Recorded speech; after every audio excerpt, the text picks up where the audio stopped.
ప్రియ దినబిడ్డరా, ప్రభు అయిన యేసుక్రీస్తు నామములో మీకందరికీ శుభములు, వందనాలు. ఈరోజు దేవుని వాక్యము కీర్తన గ్రంథం 68వ కీర్తన 35వ చరణంలోని ఆఖరి భాగం. ఇశ్రాయేలు దేవుడే తన ప్రజలకు బలపరాక్రమమును అనుగ్రహించుచున్నాడు. దేవుడు స్తుతి నొందునుగాక. దేవుడు తన ప్రజలమైన మనకు బలపరాక్రమములను ఎందుకు అనుగ్రహిస్తాడు? మనల్ని మనం రక్షించుకోవటానిక? కానే కాదు.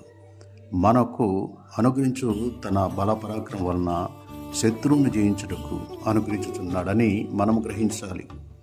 ఈ లోకంలో మనకు శత్రువులు ఎవరైనా ఉన్నారు అని అంటే అతడు సాతానుడే మనకు శత్రువు.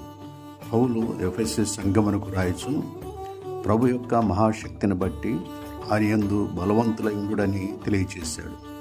ఎందుకనగా అపవాది తంత్రములను ఎదిరించుటకు. కాబట్టే మనము బలవంతులముగా ఉండటానికి బలపరాక్రమములను అనుగ్రహించుచున్నాడు.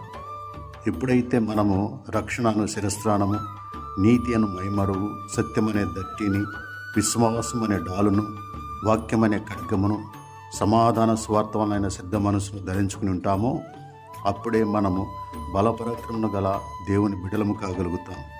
దేవునికి ఒక సైన్యముగా శత్రువైన సాతానును ఎదిరించు బలవంతులముగా ఉండగలుగుతాం.